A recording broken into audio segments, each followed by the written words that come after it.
Welcome to Badminton Unlimited, your weekly access to badminton and beyond. This week, we find out the secret behind Indonesia's success in producing top-notch men's doubles pairs. And we're in South Africa to report on the All Africa Championships 2017.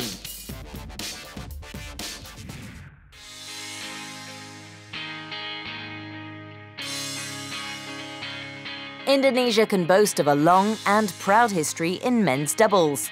From the legendary players like Christian Hadinata and Adi Chandra of the 70s and 80s, to current hotshots Marcus Fernaldi Gideon and Kevin Sanjaya Sukamuljo, the Southeast Asians have continuously produced world beaters in the discipline. Badminton Unlimited visited Indonesia's training headquarters in Jakarta to find out why the nation's prowess in men's doubles have stood the test of time. We place high importance on regeneration. Before one generation ends, we are already preparing for the next. This could be one of the reasons why we are able to produce good men's doubles pairs. Christian Hadinata told me that one of my jobs is to make sure that there is regeneration. I've always remembered what he told me and I follow it. Harry Iman Pranggadi and his coaching team have been instrumental in nurturing Indonesia's high-achieving men's doubles pairs the last 2 decades. The 54-year-old was part of Christian Hadinata's coaching staff in the 1990s and was tasked to develop the next generation of men's doubles players. Under his stewardship, noted shuttlers like Chandra Wijaya, Sigit Budiarto and Tony Gunawan carved their names on some of the most high-profile badminton trophies. Harry briefly left his coaching role in the late 2000s, but returned to the men's doubles setup 2 years later. In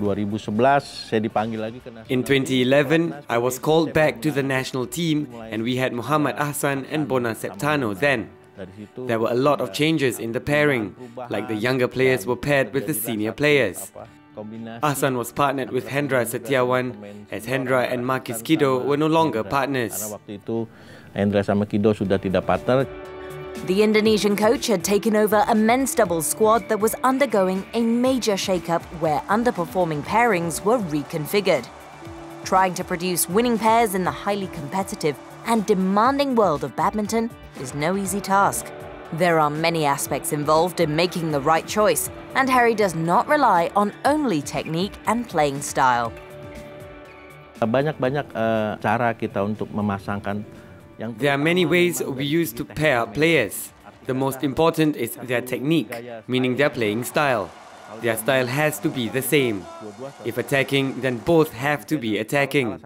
If one is attacking, the other defensive, it will be difficult to achieve the same goal.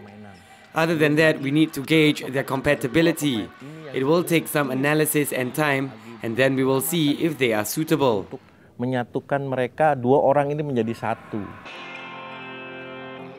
The title-winning pair of Mohammad Ahsan and Hendra Setiawan was born in 2012. In their partnership, the successful Indonesian duo had gone on to amass numerous accolades, including the All England title, 2 World Championships crowns, and gold at the Asian Games. And even when Ahsan and Setiawan were storming the charts over the last decade, plans were firming in place for their successors. I didn't just rely on Hendra and Ahsan. I already started on Ricky and Anga, and there were also Kevin and Marcus who eventually moved up. I make sure there is a regeneration and not just rely on the success of the present pairs. That is very important. The success of a men's doubles pair is not only attributed to having talented shuttlers on hand and choosing the right combination, the national side also practices open discussion, allowing two-way communication between coaches and players. I don't just decide on who is to play with whom. We've always had an open discussion where we will give them our opinions and seek their views. I have my opinions, but I want to know their thoughts as well. In my years of experience, only when they agree do we pair them up. We will then start to try them out at a few tournaments. We will then evaluate their performance. While good working relationship and respect between coaches and players play a major role in the Indonesian squad, achievements are also thanks to Harry's familiarity with the players that creates an atmosphere of camaraderie in the team. Mereka sudah tahu karakter saya juga tahu karakter. They know my character and I know the players very well too. I always emphasize that on the training ground, you are the athlete and I am the coach. The athlete has to follow the program and the coach will prepare the program. But outside, we are friends. Some of the players are like my kids as they are around my kids' age. This is how it works between coach and players. Menjalankan antara pelatih dan pemain. The camaraderie and mutual respect in the national squad have also translated to outstanding on-court performances. Indonesia's latest men's doubles sensations are Marcus Fernaldi Gideon and Kevin Sanjaya Sukamuljo. This year alone, the on-fire world #1 pair won successive World Superseries titles in England, India, and Malaysia. While Marcus and Kevin are reveling in the limelight, the country already has young budding pairs waiting in the wings. World number 18 Fajar Alfian and Mohammad Rian Adianto are one of the promising future prospects. Ini pemain muda juga. They are our young players. You could say they are the next generation after Kevin and Marcus. But besides them, there are also Hardianto and Barry Anggriawan, and below them, there are a few other players. But the pair which is the nearest to Marcus and Kevin is Fajar Alfian and Rian Ardianto. I am proud to be part of the men's doubles team that has achieved so much. We need to believe in ourselves and live up to the rich tradition of our men's doubles squad. Antara pemain sama pelatih. The player and the coach are like two sides to a coin. One coin has two sides, but one purpose. The athlete's goal is to be a champion. The coach's goal is to guide them to that target. Two sides, but one purpose. Kita satu tujuan, seperti itu. Indonesia is certainly blessed with a massive pool of talent. And with great foresight and shrewd planning, the country continues to uphold its rich and illustrious history in men's doubles.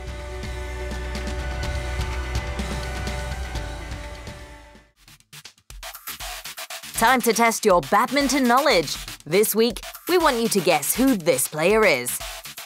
I am a former world #1. I am a Commonwealth Games gold medalist. I am the first Malaysian men's singles player to medal at the World Championships.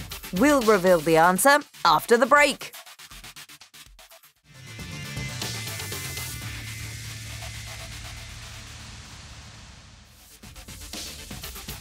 When we return, we're in South Africa for the All Africa Championships to find out more about the progress of badminton in the region.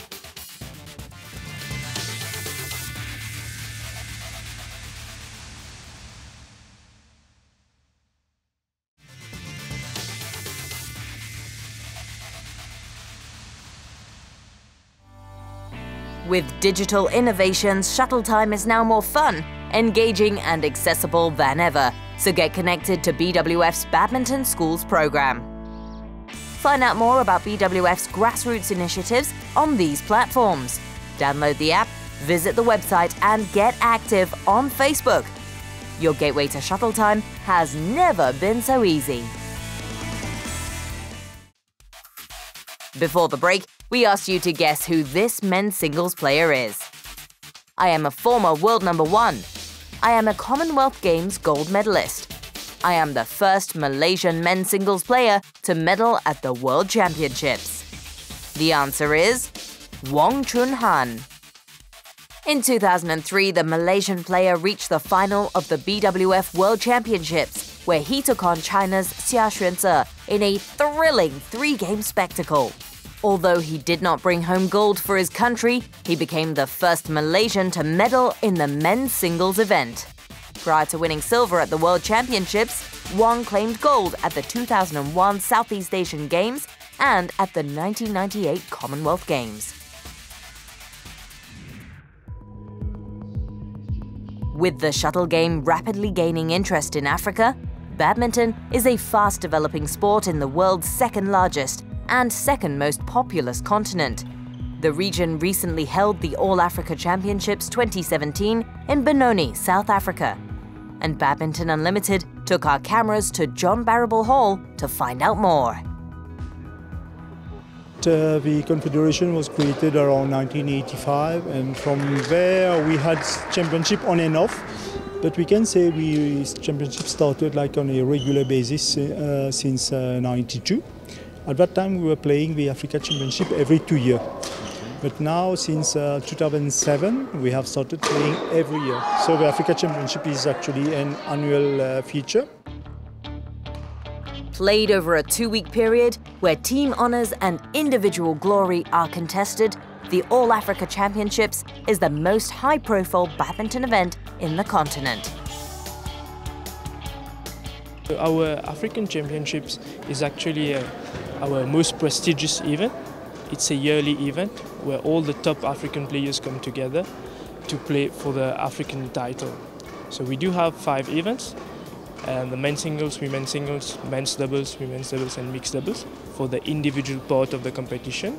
And before that we also play the team event competition, which it's based on the Setiawan Cup format. Gold medalist Kate Fukun, Mauritius.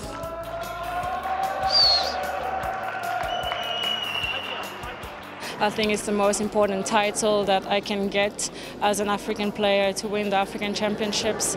And I've been winning it for the past 2 years, now it's my 3rd. In the last decade, badminton has expanded its footprint across Africa. And with more African countries embracing the fastest racket sport, emerging badminton nations have recently started to make their mark on the continental level. If you go like 10 years back, badminton was nearly like only 3 countries were winning everything.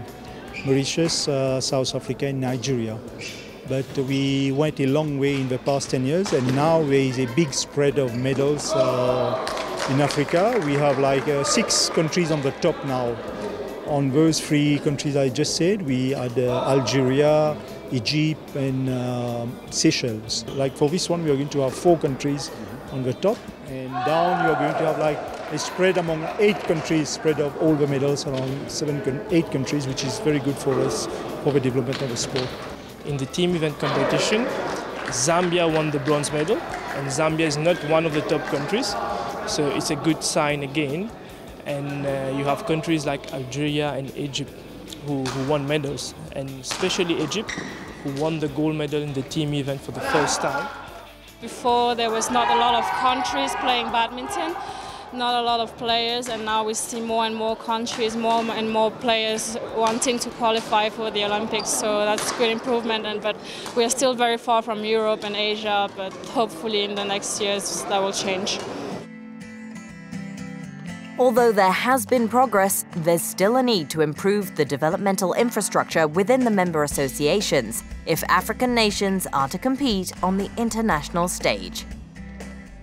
When you look in Africa, there is no countries has like a strong national setup of national team. Most of them either play in clubs or play in their own region and so on. There is not real national structure for their national team. And then national training in some of the countries really do not exist at all.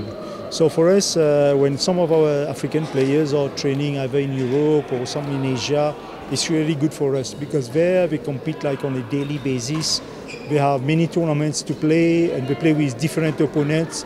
And you know, if you play against your own friend every day, you will never improve. You have to go out and play against different players. This is where you improve. So this is an advantage for us when some of our players are training in Europe or in Asia. Although badminton is gaining popularity in several territories, it is still in its infancy in large parts of Africa. While interest in the sport is strong, most member associations lack government support and have limited resources. Badminton is not a highly ranked sport in Africa. Nearly all the governments, their first priority is to put their money in football. Nearly, we can say in Africa, nearly 90% of the sports money goes to football. And the rest of the over 30 sports take only 10%. And out of that 10%, in most of African countries, badminton nearly get nothing out of it. We are 42 countries in Africa. We can say around only 6 countries where the government really put a little money in badminton. But the rest is on and off, and sometimes nearly nothing. But this is the biggest challenge. And secondly, our sport is not like a big sport like soccer or whatever in Africa. So we basically cannot generate any income of sponsorship. Despite the challenges faced, badminton is slowly gaining a foothold in Africa. And in a continent with over 1.2 billion people, there are badminton gems waiting to be discovered. We have really some good talents in Africa. Or I'll just call it this way, we have very good raw material, but we don't really have the means or the system or infrastructure to do a good finishing with them. But this, I think, in my opinion, it's not going to change for the next 5 years, but for sure, in the next 10 years, you're going to see some very good faces from Africa on the world scene.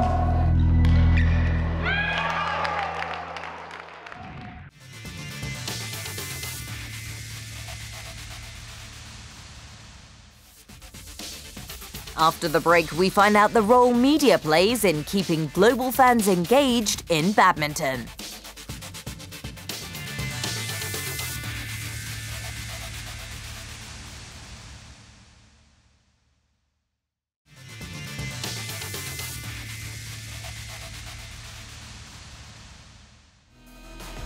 Visit our YouTube channel, badmintonworld.tv. There are tournament highlights, plays of the day, as well as past matches to savor. Missed an episode of Badminton Unlimited? Do not fret. All the episodes are available for your viewing pleasure. All the best badminton clips are just a click away.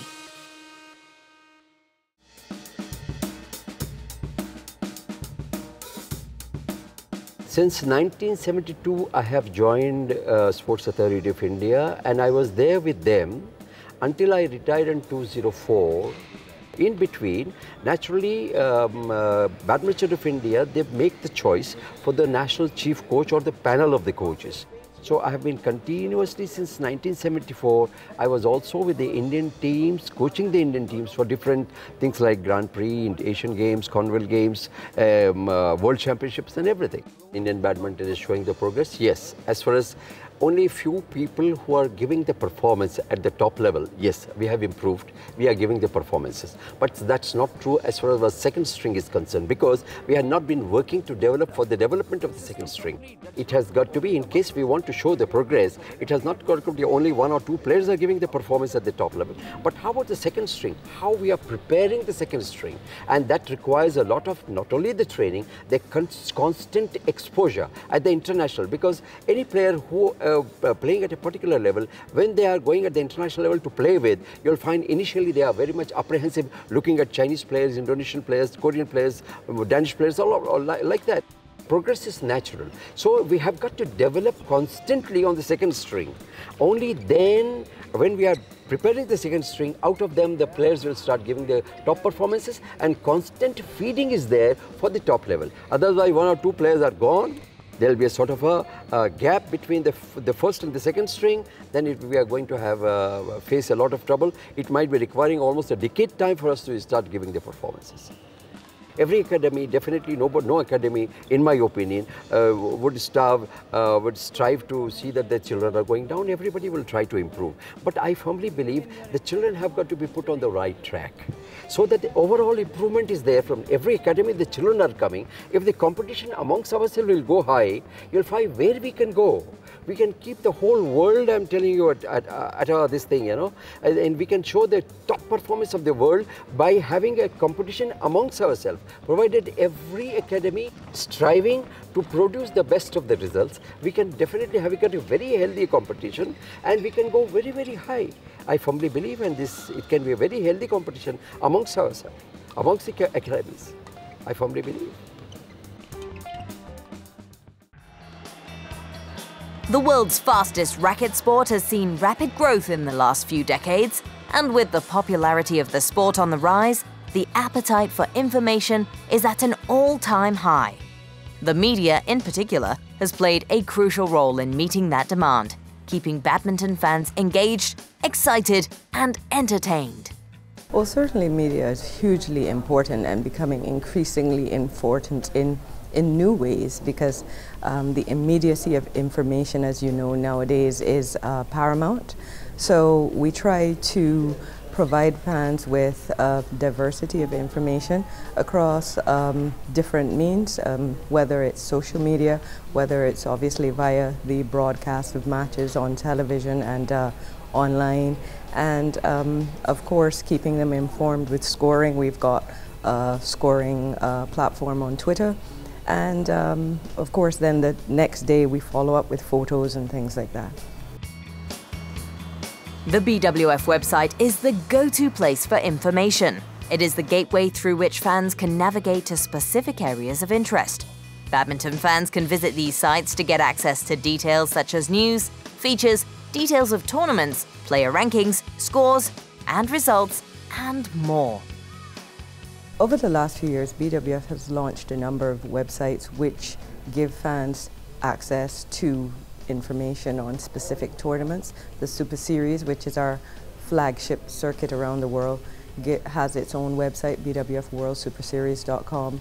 Then we've had sites for the Olympics last year. We have sites for the Sudirman Cup in Gold Coast and the upcoming World Championships in Glasgow. Then we've got an overall fan site that's all things badminton generally. So that's the way that fans can primarily get the information. And staying current in the era of social media, popular social platforms like Facebook and Twitter are also being utilized to maximize media engagements with the audience. Videos, photos, match reports, and feature articles keep the fans in tune with the latest happenings in the world of badminton. We put all of that stuff on our Facebook site, and that's linked to Twitter. And in the future we plan to do more on the social media front and potentially have an app. We're looking at that, and that would be coming in the future. All the information and videos may just be an easy click away, but nothing beats meeting your badminton idol. The BWF aims to provide more opportunities for player-fan interaction, as this will further engage the fans and serve as an inspiration for young budding shuttlers. One of the pillars of the BWF Strategic Plan 2016 to 2020, the current Olympic cycle, is entertainment. The engagement and excitement of fans, making sure that we work harder to engage with fans, whether it's at tournaments, whether it's outside of tournaments, collaborating more with our players, with our member associations, to, you know, kind of be more, have fans more into the badminton family, as we call it. And one of the ways I think that we will see more of that is to have more maybe competitions for fans, maybe opportunities for fans to meet their favorite players, for fans to come to tournaments, things like that. The BWF is also keen to explore badminton's potential role in the fast-growing e-gaming sector, as it seeks to expand the sport's appeal to the younger generations of fans. We've also announced that BWF is going to be exploring opportunities within the e-gaming industry, and I think that's a rather exciting and ambitious goal that we have, but I think if we can get into that, that would certainly take badminton in a new direction, a direction that a lot of sports have gone and have reaped a lot of benefits.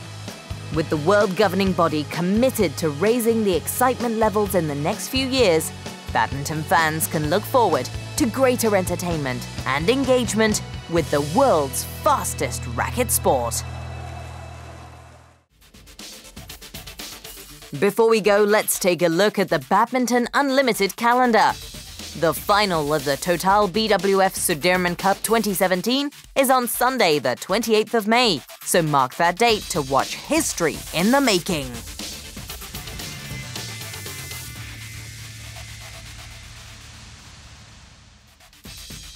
Next week, one of the veterans in men's singles, Indonesia's Sonny Dwi Kuncoro, tells us about what keeps him ticking. See you next week!